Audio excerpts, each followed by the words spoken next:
pretty much illegally. There's even bikers that like to sit in front of you at the red light with their bike parked in front of you because they have the right of way, and it's just super overwhelming, and it got my anxiety through high. But this order for $9.73 at the Starbucks was where my drop-off was. So I go to the Starbucks. It's definitely full of people, but it wasn't too hectic, and the order was like there within 2 minutes. Now it's the drop-off that's the problem. You can see at the top that it says the drop. So Vince, you told me that I needed to take the leap, go across that bridge, and do some deliveries in downtown Montreal. Well, that's what I ended up doing today. I did some Uber Eats deliveries in the city of Montreal, and we're going to talk about exactly what happened. So first of all, it started off with me doing some South Shore deliveries with a 1.2 multiplier with Uber Eats with nothing coming in. I mean, I'm on Uber Eats, nothing. I'm on DoorDash, and I can't dash now because I want me in Longueuil, and I'm in Brossard. And of course, Instacart has nothing beneficial for me in the mix. So before I end up going to do my deliveries, I decided to take to Toys R Us so I can get my son his brand new Paw Patrol figurine because he's obsessed with Chase from Paw Patrol.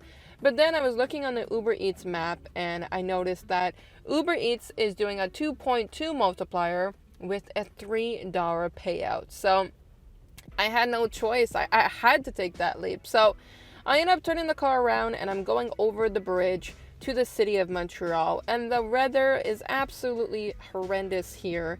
You got aggressive winds, disgusting rain, but a job has to be done. And if you're going to be doing some Uber Eats deliveries, you might as well do Uber Eats in the city of Montreal, especially if it's in the rain, during rush hour, because doing that on the South Shore is just going to give you very little money and a nasty headache. So I get to the city, and immediately I get this offer. So it is for $9.07. It says 1.2 kilometers. Now I know that it was actually a little bit more than 1.2 because that's what I recall. But if you think about this, 1.2 kilometers, that's even less than 1 mile, because 1 mile is the equivalent of 1.6 kilometers. So I'm already off to a good start. So I get this offer for the Jarat, or whatever it's pronounced, I don't even know. And the difference is that it's in like a building complex. So I get to the building complex. I hate that I have to find parking, but I do. But I don't know where to go when I'm inside. So even though I'm maneuvering with what they're saying on the app to go to the elevators and then click for C and then go to the food court, I couldn't find the elevator with the C. But luckily the guy from the front desk was able to help me. And the food court was jam-packed with people, but my customer's order was ready. So I grab the order and I take it to the customer. The customer is dropped off at a bank, and here's what he ends up doing. He tips me a nice $4.18. So right off the bat, for 14 minutes, 1.2 kilometers, I've made $13.25. So I would say that's not a bad start for being in the city driving with Uber Eats. But it's this additional order that I ended up doing. This was a secondary order that came in, and this one kind of got me a little bit. This order came in at first. It was for like $9. Yeah, $9.73 for 2 kilometers. Now, I should say this as well. It don't matter if it's 2 kilometers away from where you are, but in the city of Montreal, when you are driving around in that city, it don't matter. There are people zipping in and out when they don't have the right of way. There's cars turning pretty much illegally. There's even bikers that like to sit in front of you at the red light with their bike parked in front of you because they have the right of way, and it's just super overwhelming, and it got my anxiety through high. But this order for $9.73 at the Starbucks was where my drop-off was. So I go to the Starbucks. It's definitely full of people, but it wasn't too hectic, and the order was like there within 2 minutes. Now it's the drop-off that's the problem. You can see at the top that it says the drop-off is the Montreal General Hospital. Now I'm familiar with our hospitals here on the South Shore, but the ones in the city I'm not familiar with, and the GPS routes me to the emergency parking.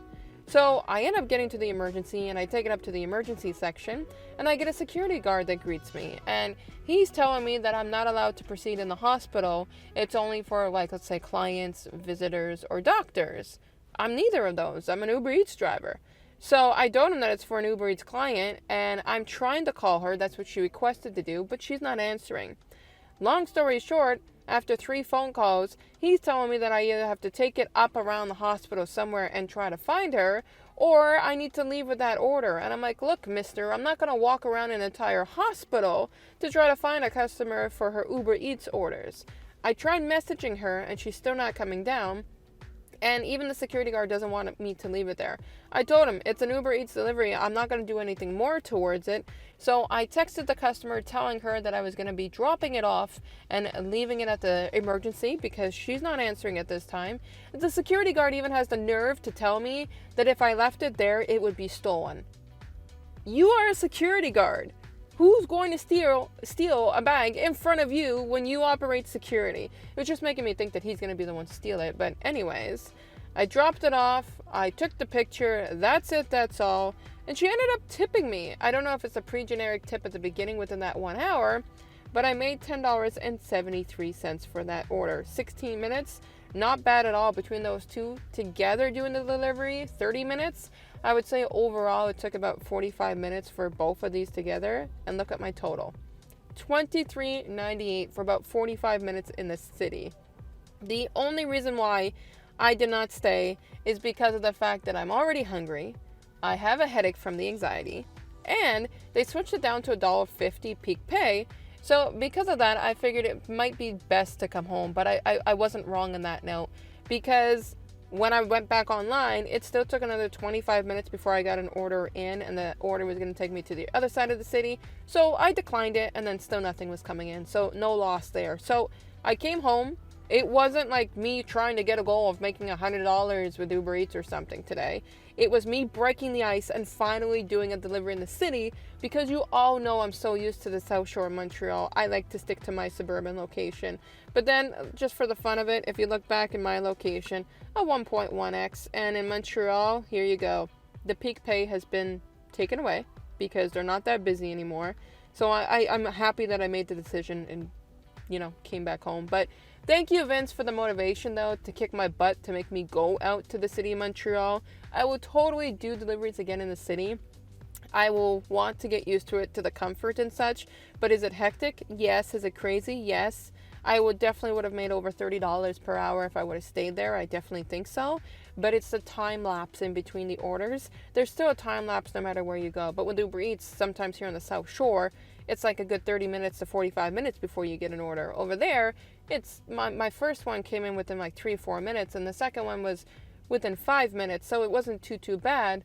But just to get myself a third order, it was like 25 minutes, because that was around 1 o'clock, and I guess people were done ordering. So that closes this chapter for finally breaking the ice for doing my very first Uber Eats delivery in the city. And I will catch you, lovelies, in the next video.